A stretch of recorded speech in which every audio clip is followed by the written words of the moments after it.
Hi guys, ನಾನು ದೀಪಾ ಸುರತ್ಕಲ್. ಇವತ್ತು ಬೆಳಗ್ಗೆ ಬೇಗ ಎದ್ದು ನಾವು ನೇಚರ್ನ ಎಂಜಾಯ್ ಮಾಡ್ತಾಯಿದ್ವಿ. ಅಲ್ಲೇ ಆ ಕಡೆ ಈ ಕಡೆ ತಿರುಗಿ ಮತ್ತು ನಾವು ಹೊರಟು ಕಣ್ಣನ್ ದೇವನ ಹಿಲ್ಸಿಗೆ ಹೊರಟ್ವಿ. ಸೊ ಅಲ್ಲಿ ಹೋಗುವಂಥ ರೋಡ್ ಅಂತೂ ಫುಲ್ ಕರ್ವಿ ಆಗಿ ತುಂಬ ಥ್ರಿಲ್ಲಿಂಗ್ ಆಗಿತ್ತು. ಬಟ್ ಅದೆಲ್ಲ ನೇಚರನ್ನು ನಾವು ಎಂಜಾಯ್ ಮಾಡಿಕೊಂಡು ಕಣ್ಣನ್ ದೇವನ ಹಿಲ್ಸಿಗೆ ನಾವು ರೀಚ್ ಆದ್ವಿ.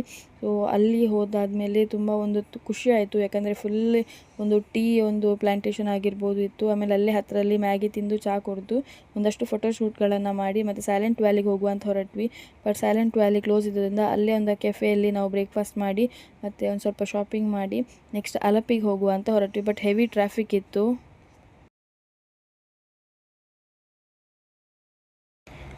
ಹೆವಿ ಟ್ರಾಫಿಕ್ ಇದ್ದರೂ ಸಹ ಹೇಗೋ ಪಾಸ್ ಮಾಡಿ ಹೋಗ್ತಾ ಇರ್ಬೇಕಾದ್ರೆ ಜಿಪ್ ಲೈನ್ ನೋಡಿದ್ವಿ. ಸೊ ಜಿಪ್ ಲೈನ್ ಟ್ರೈ ಮಾಡುವಂತ ಅನಿಸಿತು.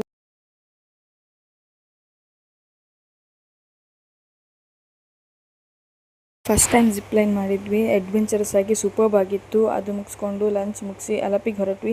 ಹೆವಿ ಟ್ರಾಫಿಕ್ ಇತ್ತು. ಸೊ ನಡುವಲ್ಲಿ ಕಾಫಿ ಬ್ರೇಕ್ ತಗೊಂಡ್ವಿ. ಕಾಫಿ ಕುಡಿದು ಮತ್ತೆ ನಾವು ನಮ್ಮ ಜರ್ನಿನ ಕಂಟಿನ್ಯೂ ಮಾಡಿದ್ವಿ. ಹೆವಿ ಮಳೆ ಬರ್ತಾ ಇತ್ತು. ಬಟ್ ಸ್ಟಿಲ್ ನಾವು ಹೀಗೋ ಮಾಡಿ ನಮ್ಮ ಬೋಟ್ ಹೌಸಿಗೆ ರೀಚ್ ಆದ್ವಿ. ಇದು 4 BHK ಲಕ್ಸುರಿ ಬೋಟ್ ಹೌಸ್. ಇದರ ಕಂಪ್ಲೀಟ್ ಟೂರನ್ನು ನಾನು ಯೂಟ್ಯೂಬ್ ಚಾನಲ್ ಅಪ್ಲೋಡ್ ಮಾಡ್ತೇನೆ. ಸೊ ಇವತ್ತು ನಾವಲ್ಲಿ ಡಿನ್ನರನ್ನು ಮುಗಿಸಿ ಗೇಮ್ಸ್ ಆಟಾಡಿ ಎಂಜಾಯ್ ಮಾಡಿದ್ವಿ. ನಾಳೆ ನಮ್ಮನ್ನು ಬೇರೆ ಬೇರೆ ಪ್ಲೇಸಸ್ಸಿಗೆ ಈ ಬೋಟ್ ಹೌಸಲ್ಲಿ ಕರ್ಕೊಂಡು ಹೋಗ್ತಾರೆ. ಸೊ ಇವತ್ತಿಗೆ ನಾವು ಮಾಡಿದಿಷ್ಟೇ. ನಾಳೆ ಸಿಗುವ. ಬಾಯ್.